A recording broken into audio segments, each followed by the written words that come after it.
Muy bien, de regreso. ¿Qué hora es? Estamos en vivo y en directo, ¿eh? Digámosle a la gente. Son las 12 horas con 2 minutos. Vamos a saludar a nuestro próximo invitado. Él es el señor Víctor Acevedo. Él es médico broncopulmonar. Además, es ex asesor epidemiológico de la Seremi de Salud aquí en la región del Biobío. ¿Cómo está, don Víctor? Gusto saludarle. Muy bien, muchas gracias. Encantado de estar con ustedes una vez más. Gracias por aceptar nuestra invitación. Con don Víctor Acevedo hemos conversado ya un par de veces acerca de esta pandemia y sus intervenciones son muy clarificadoras, así que gracias por aceptar esta invitación.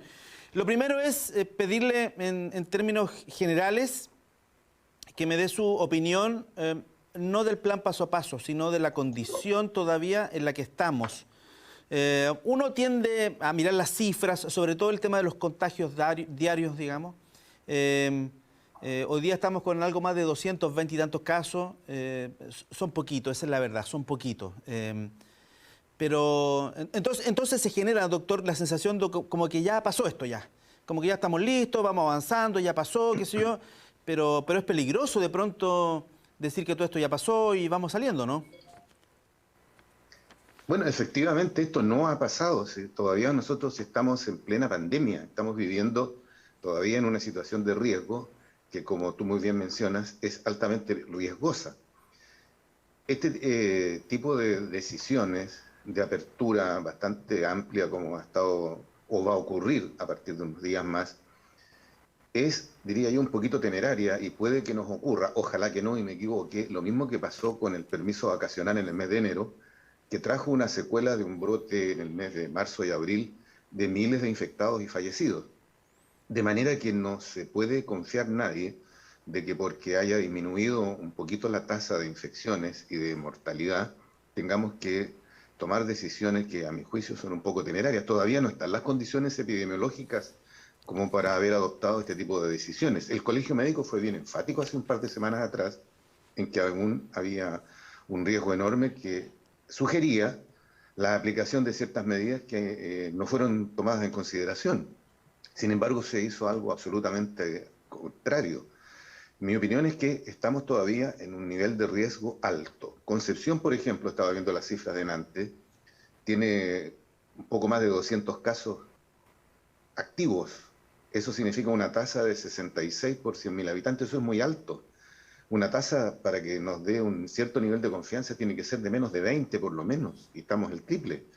De forma tal que una apertura como esta, ¿qué va a significar? Que la población se va a confiar, va a comenzar a asistir a los restaurantes, va a comenzar a ir a los casinos, a los gimnasios, y aunque los aforos digan que va a haber una distancia X y que se exige el pase de movilidad, bueno, dentro de la gente que está con pase de movilidad, es decir, que tienen las 2 vacunas y han transcurrido más de 14 días, hay un porcentaje de personas que son portadoras del virus. No hay que olvidar que en la UCI de las clínicas y hospitales hay muchas personas hospitalizadas bastante complicadas, a pesar de estar vacunados, de manera que la vacuna no protege 100% ni garantiza que un vacunado no va a infectar a terceras personas.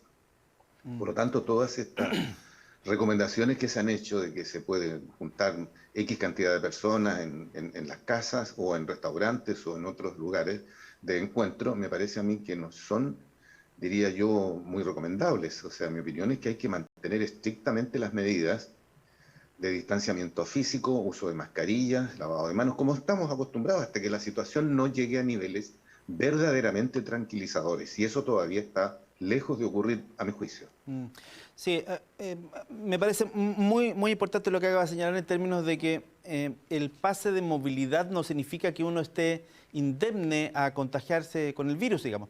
Las personas que tienen sus 2 dosis también se pueden contagiar con el virus. Lo que hacen las vacunas, y aquí lo vamos a reiterar, lo que hacen las vacunas es que inhiben en un porcentaje alto importante, 70, 80, hasta 90% de algunas vacunas, lo que inhibe la posibilidad que las personas hagan la enfermedad de manera grave, pero en ningún caso inhibe la posibilidad de contagio. Por lo tanto, con pase de movilidad, usted igual se puede contagiar. Y ahí le engancho la siguiente pregunta, doctor.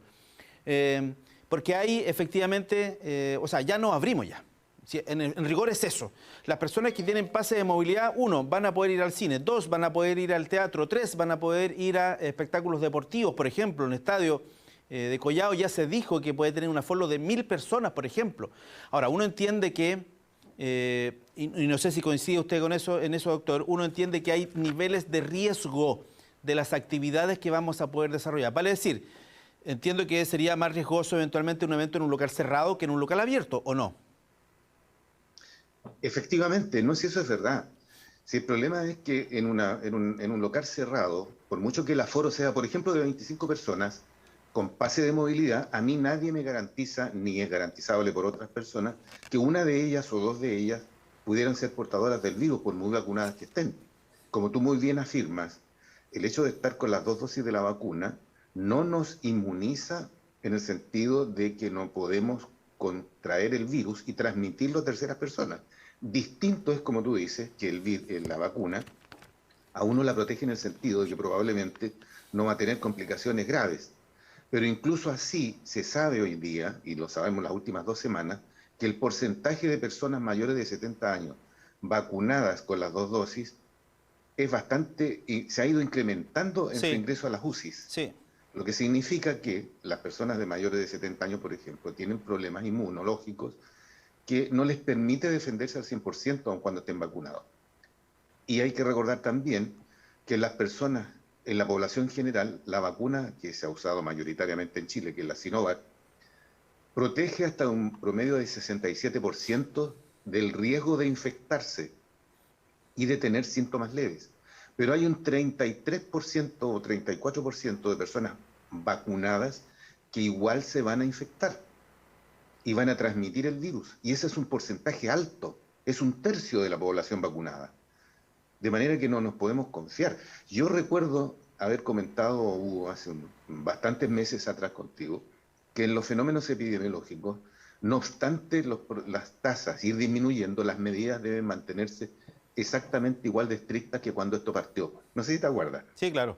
¿Por qué? Porque existe la tendencia en los seres humanos a disminuir la sensación de riesgo y se transforma en temeraria. Van a ir, no me cabe duda, como tú dices, al cine, van a ir a los restaurantes y van a convivir y no me cabe duda probablemente que va a haber un rebrote nuevamente, porque las personas se van a confiar.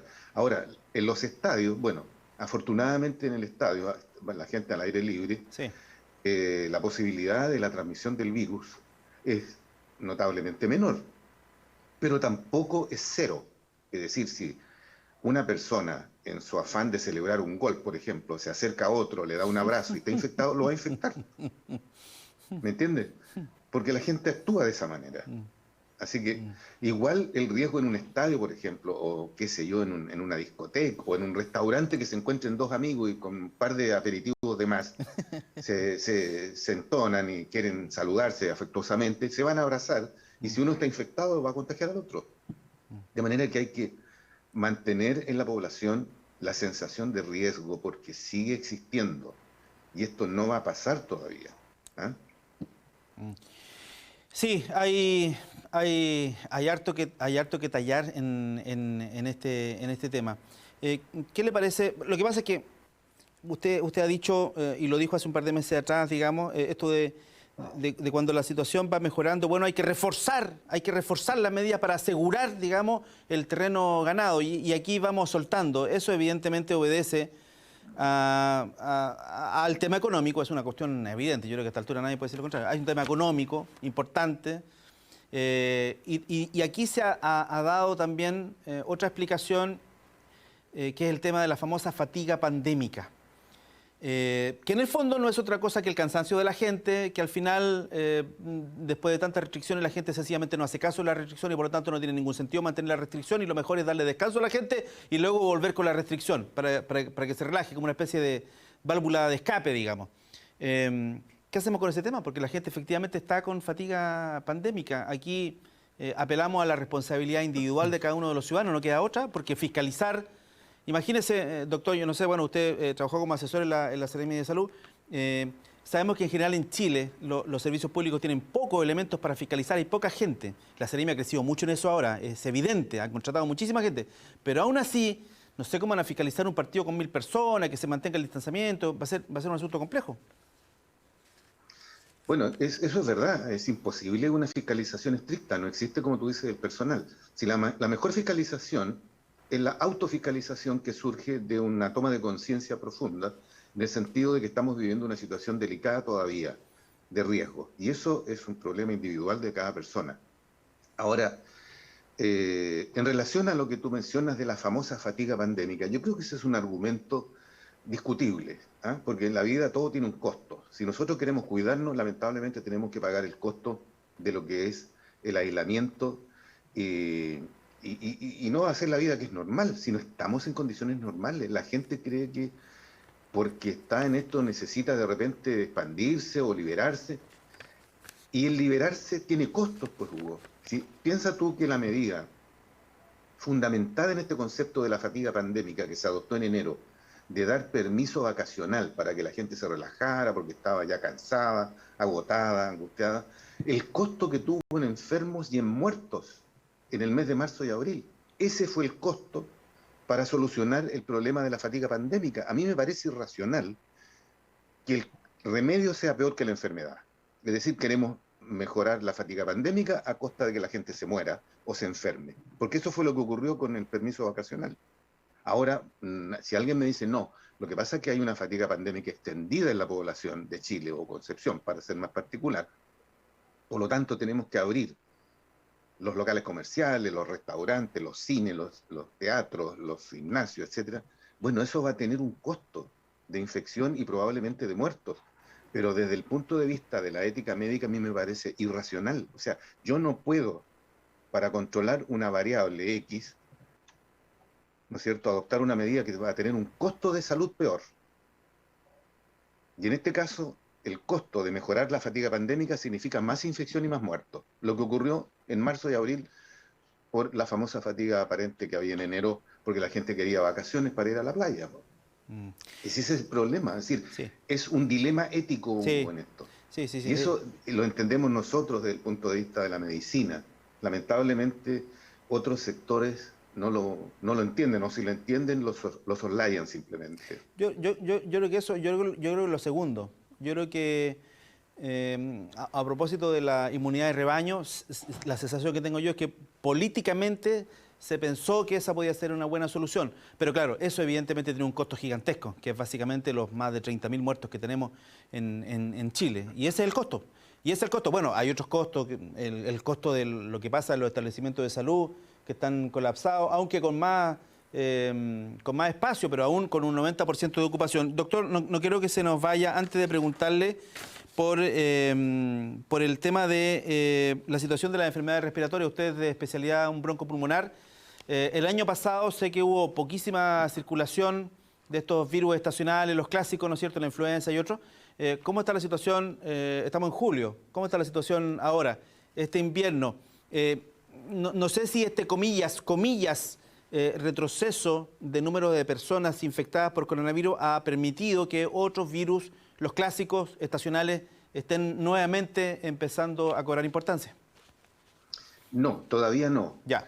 Se ha producido lo mismo que el año pasado. Hubo un fenómeno curioso que se ve y se observa en las epidemias, no necesariamente en las pandemias virales, en que ciertos virus pasan a ocupar el hábitat mayoritariamente en las personas. En este caso, el coronavirus ha ocupado el hábitat que ocupaba habitualmente, por ejemplo, el virus de la influenza y de los resfríos comunes. Nosotros, imagínate, estamos ya casi a mitad de julio, no hemos visto una cantidad de pacientes con resfríos, bronquitis y otras cosas como veíamos en años anteriores. Es más, hace 2 días tuve una conversación con una profesional de la Seremi de Salud, precisamente con la que me tocó trabajar algunos años atrás, y conversamos sobre esto. Y me decía que en realidad todos los otros programas dedicados al control epidemiológico de enfermedades respiratorias, en realidad están un poquitito dejados no de lado, pero no han creado mayores problemas. Porque mi pregunta fue precisamente en ese sentido, si ella tenía otra información, y no la hay. ¿Ah? Las enfermedades respiratorias de otro origen, de otra causa, no han aumentado. Ahora, lo que uno supone, y lo conversamos también, es que una vez pasado este fenómeno del coronavirus, probablemente va a haber una emergencia aguda de estas infecciones. Por eso que es tan importante mantener las vacunas como la de la influenza puesta para evitar que esto ocurra una vez disminuido mucho la presencia del coronavirus. Sí. Y otras enfermedades también no están presentes en este minuto. Ahora, ¿por qué no están presentes? Entre otras cosas, también podría ser porque la atención de salud se ha centrado mayoritariamente en el diagnóstico del coronavirus. Ahora, que hay personas con problemas de otra naturaleza, no me cabe duda que sí las hay, pero que no están consultando muchas de ellas por temor a ir a los hospitales o porque la prioridad en los establecimientos de salud indudablemente está centrada en el coronavirus. Yo creo que el elemento de la mascarilla también ha jugado un rol importante, porque esa es la transmisión de Efectivamente, la mascarilla ha Sí. ayudado mucho Sí, sí, sí. a la transmisión de enfermedades comunes, Sí, claro, respiratorias. claro. Y por lo tanto, a lo mejor ese elemento, el uso de la mascarilla, va a quedar, no sabemos en qué porcentaje de la población, pero a lo mejor en invierno va a ser más usual, no sé, estoy pensando 5 años después, 5 años más tarde, va a ser usual que en invierno ya sin coronavirus o con el coronavirus como un virus estacional, la gente en invierno con mucha mascarilla. Quiero agradecer a don Víctor Acevedo, él es médico broncopulmonar de nuestra zona de Concepción y es ex asesor epidemiológico de la Seremi de Salud. Muchas gracias, don Víctor, por la orientación, que esté muy bien. Muy bien, encantado. Un gusto de saludarte, Hugo. Gracias. Que esté bien, adiós. Ahí está el médico don Víctor Acevedo.